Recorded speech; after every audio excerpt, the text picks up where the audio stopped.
Pentosas. Empezamos con las pentosas. Dentro de las pentosas tenemos principalmente la ribosa, la ribulosa, la rinosa, silosa, silulosa. Entonces la ribosa es importante para la construcción de ácidos nucleicos. Como, ¿qué ácidos nucleicos hay? El ADN, ¿qué más? El ARN, ¿verdad? También la ribosa sirve para crear otro tipo de nucleótidos como el ATP. También sirve para crear moléculas como el NAD, ya sea con fosfato o sin fosfato. La ribulosa participa, es una pentosa que se forma en la vía de la pentosa fosfato. La araminosa y la silosa forman parte de lo que serían las glucoproteínas. La celulosa está relacionada con la pentosuria esencial. En el caso de las hexosas tenemos la glucosa, fructosa, galactosa, manosa. La glucosa es el monosacárido más famoso. Siempre se habla de glucosa, glucosa, glucosa para hacer referencia a los monosacáridos. ¿Por qué? Porque es el que se encuentra en mayor abundancia. No importa lo que comamos, siempre ahí vamos a obtener glucosa. Pero no quiere decir que no existan otros. Entonces la fructosa, la glucosa es principalmente utilizado como sustrato energético. Sirve para oxidarse y obtener energía, o también la podemos almacenar esta glucosa en forma de glucógeno. ¿En qué parte del cuerpo almacenábamos o creábamos glucógeno? Aparte del hígado, en el músculo esquelético, ¿verdad? Muy bien. La fructosa, conocido también como el azúcar de la fruta, se metaboliza relacionándose de manera muy estrecha con la glucosa, es decir, esa fructosa se conecta para obtener energía a partir de este monosacárido en la glucólisis. También hay patologías asociadas al metabolismo normal de la fructosa, como la intolerancia hereditaria a la fructosa.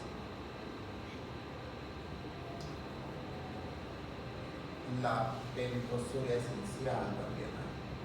En el caso de la galactosa, esta se obtiene, este es el monosacárido, se obtiene a partir de la lactosa. Esto es lo que nunca tienen que olvidarse, ¿verdad? Ahorita vamos a ver los disacáridos y qué monosacáridos forman ese disacáridos y que no tienen que confundirse entre galactosa y lactosa. La lactosa es el disacárido y la galactosa es el monosacárido. Esta galactosa igual se conecta con el metabolismo de la glucosa, con la glucólisis. Y a partir de esta galactosa, aparte de obtenerla a partir de la leche, también nosotros podemos utilizar en el cuerpo esta galactosa para crear glucosa. Eso en las glándulas mamarias en periodos vegetales. Ahora, hay derivados de los monosacáridos, es decir, son carbohidratos, son monosacáridos que han sufrido algún tipo de reacción química, ya sea por oxidación, reducción, sustitución, donde se ha modificado de alguna manera una pequeña parte de su estructura, y de ahí es que se obtienen justamente estos derivados. Entonces, dentro de los monosacáridos ácidos, que serían derivados de los monosacáridos, tenemos al ácido glucurónico. Este ácido glucurónico proviene de la glucosa. Entonces, este es el ácido glucurónico y esta es la glucosa. ¿Cuál es la diferencia entre uno y el otro? Bueno, más allá del carbono 1, ¿verdad? La posición del hidróxido. Más allá de eso, ¿hay alguna otra diferencia? ¿Qué diferencia hay entre esto y esto? Salvo el carbono 1. El carbono 1, bueno, el grupo hidroxilo abajo, arriba, ya, eso no puede. ¿Qué otra diferencia?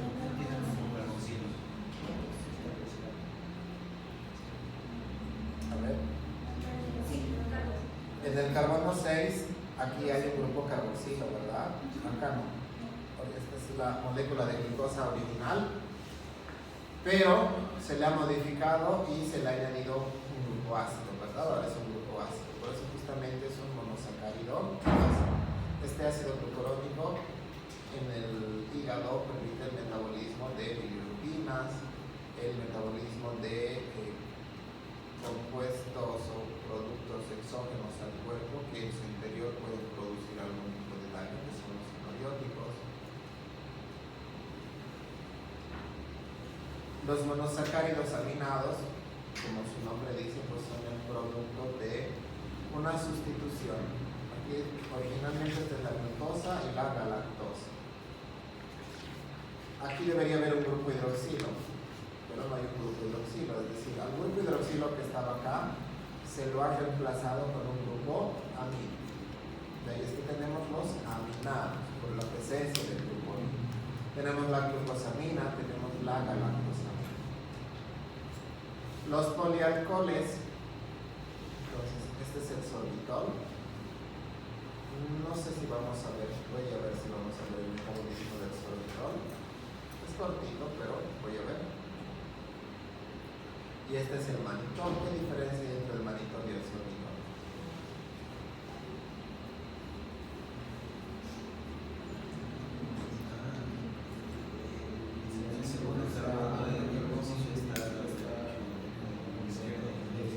Aquí a la izquierda, aquí a la izquierda. Esta a la derecha y esta a la izquierda.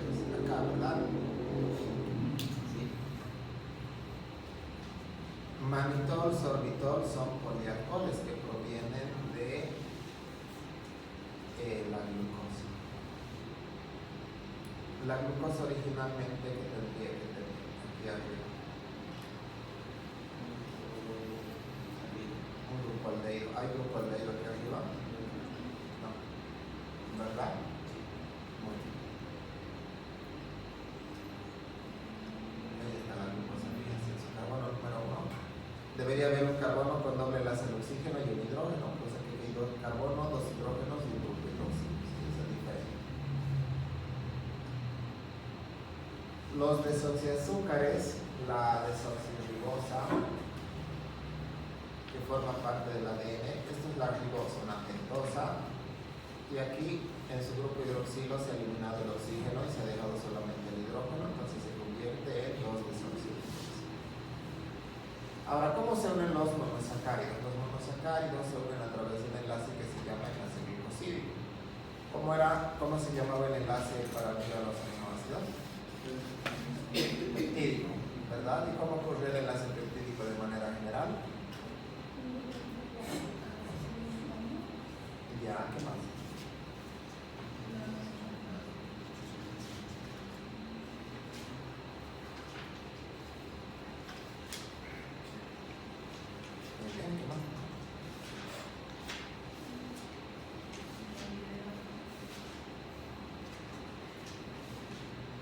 El enlace peptídico, al igual que el enlace glucosídico, son enlaces que se producen por condensación, es decir, la unión de dos cosas a través de una deshidratación, que significa que va a haber eliminación de agua. Entonces, fíjense, tengo dos glucosas, dos alfas de glucosa, carbono número 1 y carbono 4. Esos son los que se van a unir. Del carbono número 1 hay su grupo hidroxilo y del carbono número 4 hay su grupo hidroxilo. Como yo veo, la flechita me está diciendo que se elimina una molécula de agua, entonces tiene que eliminarse dos hidrógenos y un oxígeno. ¿De dónde sale eso? De la segunda glucosa voy a quitar todo el grupo hidroxilo. En cambio, de la primera glucosa solamente le voy a quitar el hidrógeno a ese grupo hidroxilo. Entonces tengo dos hidrógenos y un oxígeno, de ahí sale la molécula de agua. Eso obliga a que el oxígeno se una con el carbono y se forme este enlace. Por eso se llama enlace O-glucosídico, porque es el oxígeno que queda en medio de los dos monosacáridos implicados. Existen otro tipo de enlaces glucosídicos, los N-glucosídicos, por ejemplo. En ese caso, pues en vez de oxígeno habría un nitrógeno. ¿Ya? Entonces solamente estamos viendo los O-glucosídicos. Como vemos, la posición, la orientación del enlace, ambos enlaces orientados hacia abajo, los dos hidrógenos orientados hacia arriba. Cuando se adquiere esa posición es enlace glucosídico alfa. ¿Y estos números 1, 4 a qué hace referencia? ¿Quién con quién, verdad? Carbono 1 con carbono 4. ¿Por qué? Porque existe el enlace beta-glucosídico que se lo representa así. Y si yo me fijo, los hidrógenos están a lados contrarios. Aquí estaban al mismo lado. Eso es simplemente porque se está utilizando un diferente monosacárido de partida. Estas, por ejemplo, 2 betas de glucosa. Aquí arriba eran 2 alfas de glucosa. El proceso es el mismo, pero al momento de unirse, pues queda la orientación distinta. Por eso es nada más. Bien, entonces, ¿qué son los disacáridos? Los disacáridos son el producto de la condensación de 2 monosacáridos, donde los más representativos tenemos la sacarosa. ¿Qué necesito para crear sacarosa? La sacarosa es lo que conocemos como el azúcar de mesa. Glucosa más fructosa. Esos son los monosacáridos constituyentes. Entonces la sacarosa sabemos que sirve como edulcorante, como endulzante. Hay gente que tiene intolerancia a la sacarosa, terrible, no se no puede comer azúcar, porque no lo va a poder digerir bien. Esta es la estructura de la sacarosa, conocida también como sucrosa, y este es su nombre químico. Con el siguiente les voy a explicar el nombre químico. La maltosa es la condensación de 2 glucosas. En otras palabras, glucosa más glucosa me da una maltosa. Para la sacarosa, ¿qué era? Glucosa más fructosa. La maltosa, ese es su nombre común, porque nadie maneja alfa-D-glucopiranosil 1,4-alfa-D-glucopiranosa. Nadie lo llama así, ¿verdad? Entonces, este nombre químico es simplemente, pues, es como que su nombre que es establecido por reglas de nomenclatura, pero existe su nombre, su nomenclatura trivial, común, ¿sí? Como maltosa. La lactosa, o el azúcar de la leche, ¿verdad? Glucosa más galactosa. Aquí está la estructura de la lactosa. Una glucosa más una galactosa. La intolerancia a la lactosa se debe a la deficiencia en la producción de una enzima. ¿Qué enzima hidroliza a la lactosa? La lactasa. Entonces, para la sacarosa es la sacarasa. Para la maltosa, ¿qué sería? Maltasa, ¿verdad? Para la lactosa, la lactasa. Recuerden que esa terminación asa es característico de las enzimas. Entonces, la intolerancia a la lactosa es una condición muy común. En realidad son pocas las personas, dependiendo de la población, pero de forma general son pocas las personas adultas que mantienen la capacidad de metabolizar, de digerir la leche.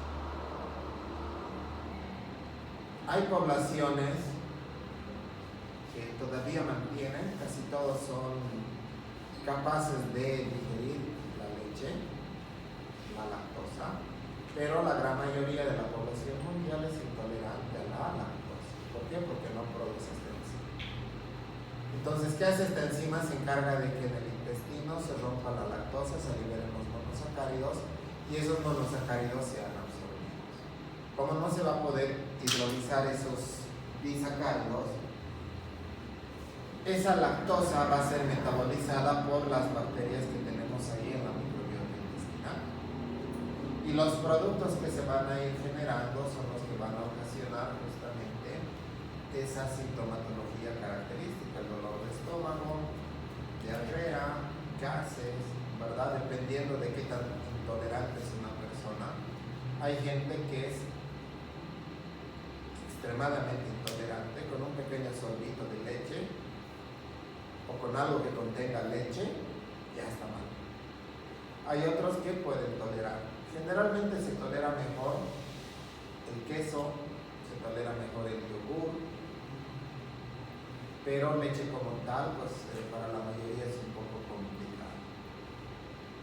Ya les había comentado antes, hay la enzima, que es la lactasa, que unas enzimitas, unos medicamentos, unos comprimidos que uno se toma 15-20 minutos antes de consumir algún producto que contenga lácteos. Es decir, si alguien que es intolerante quiere darse un gusto y comerse un helado de chocolate con crema, normalmente no podría. pero con esa enzimita, con ese medicamento tomándose, esperando unos minutos y después puede comer sin morir de rendimiento, ¿verdad? Ahora, una persona que es intolerante a la lactosa podría, si no es algo una deficiencia genética, podría volver a estimular la producción de la lactasa, pero es un proceso que tarda casi un año, es decir, es como que de a poquito empieza a consumir leche, ¿no? Un sorbito, un poquito más, un poquito más, un poquito más, con el tiempo va aumentando y va como que estimulando la capacidad de producir esta enzima, ¿sí? Pero es un periodo largo, no es inmediato.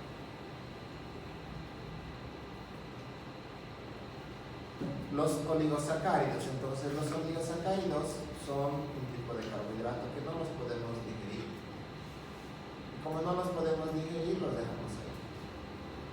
Los polisacáridos, entonces los polisacáridos son el producto de la condensación de ¿cuántos monosacáridos?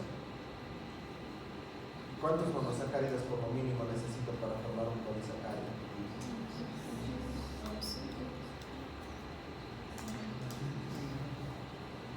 Mono era 1, bi 2, oligo 3A, 10. De 10 para arriba, o 11 o más, como queramos entenderlo, eso sería un polisacárido, ¿verdad?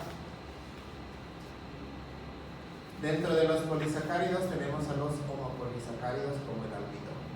¿Qué significaba homopolisacárido? Que está formado por un solo tipo de monosacárido. El almidón está hecho de glucosa, 100% glucosa.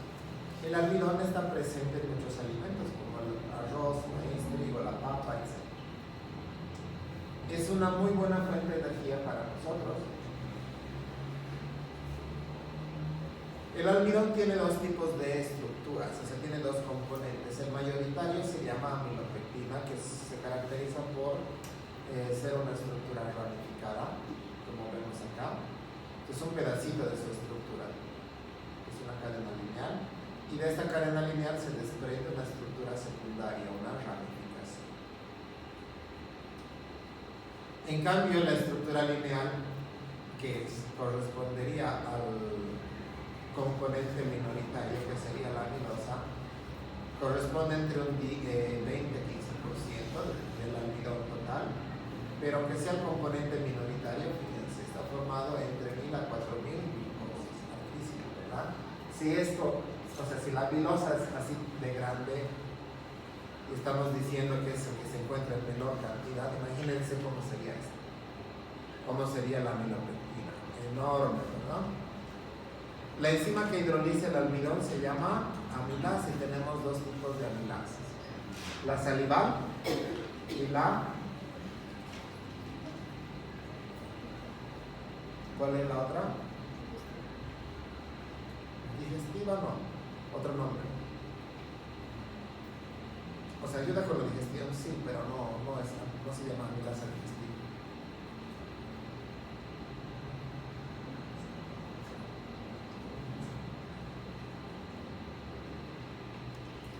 Amilasa, crea.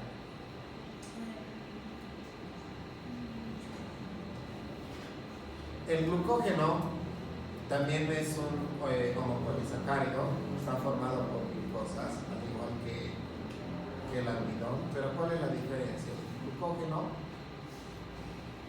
lo crean los mamíferos, lo creamos nosotros no creamos almidón. También es una estructura ramificada, pero a diferencia del almidón, el glucógeno es mucho más ramificado. Tenemos dos tipos de glucógeno, el hepático y el muscular, ¿verdad? El hepático sirve para mantener constantes los niveles de glicemia. En cambio, el muscular sirve para aportar energía para él. Los dextranos, que son el producto de la condensación de varias glucosas en distintas posiciones, fíjense, tienen enlaces 1,6, 1,3, 1,2, entonces se están uniendo de forma muy distinta a lo que estábamos viendo originalmente. Los dextranos pueden formarse como un producto del metabolismo del almidón Los dextranos son o también pueden ser utilizados en soluciones con el objetivo de expandir el plasma sanguíneo en el caso de que el paciente ya perdió sangre.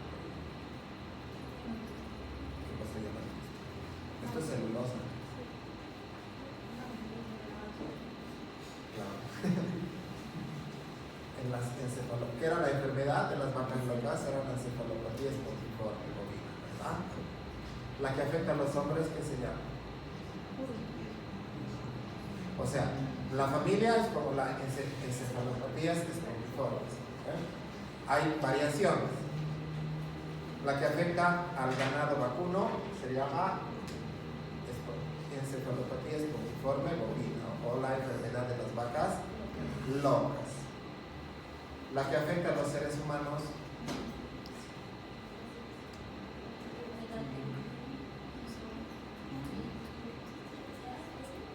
la de Creutzfeldt-Jakob, ¿verdad?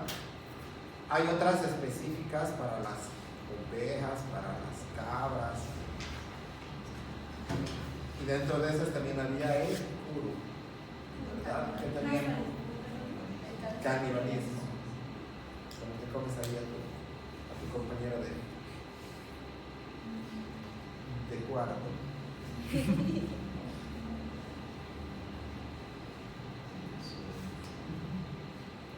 Bien, entonces la celulosa es otro polisacárido, pero este es un polisacárido no disponible. ¿Qué significaba que sea no disponible? ¿A qué hacíamos referencia? Con disponible y no disponible.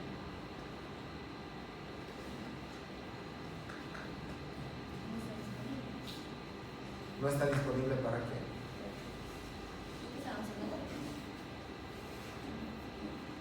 Del canibalismo.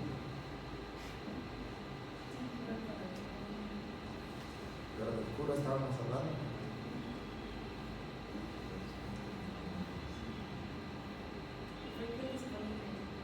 Porque no está disponible para que se lo coman.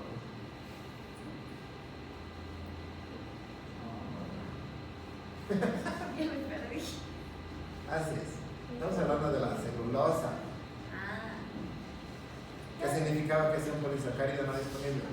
¿Que no puede ser digerido? No puede ser digerido, por lo tanto no nos aporta energía. Entonces la celulosa, si bien está formada por glucosa, pero uno tiene una estructura solamente lineal, no tiene estructura ramificada. Nosotros no lo podemos digerir, los seres humanos, pero hay otros seres vivos que sí, las vaquitas, ¿no ven? Las vaquitas que en su sistema digestivo, en su estómago, tienen bacterias que producen celulasa, la enzima que les permite digerir justamente la celulosa. Entonces, si bien la celulosa para nosotros, energéticamente hablando, no nos aporta, no es significante, pero forma parte de la fibra. Entonces, la fibra alimentaria es muy importante para nuestro sistema digestivo porque nos ayuda con la digestión, ¿verdad? Absorbe agua, da volumen a las heces, ayuda con la motilidad intestinal, ayuda con la microbiota intestinal, entonces es muy importante consumir suficiente fibra. La pectina está presente en las frutas. La pectina es un caso peculiar porque se caracteriza porque puede formar geles, o sea, como gelatina. Los ositos de goma están hechos de pectina. La pectina como tratamiento, es decir, como medicamento, puede ser utilizado para, dice, restablecer la microbiota intestinal. Personas que por alguna razón han consumido antibióticos, o sea, después de acabar con su esquema, esos antibióticos, aparte de liquidar al organismo patógeno, han matado a bacterias que no eran patógenas, que nos ayudaban, por ejemplo, con nuestro proceso de la digestión, esas bacterias que están en nuestro sistema digestivo. Así que para ayudar a repoblar, a recuperar esas bacterias, por ejemplo, se puede utilizar la pectina. La inulina, que está formado por fructosas con algunas glucosas, entonces es un polisacárido que tiene más de un tipo de monosacárido. Bien. Acabamos esta parte. Ahora vamos con un breve repaso de lo que sería el metabolismo y de ahí empezamos con pausa.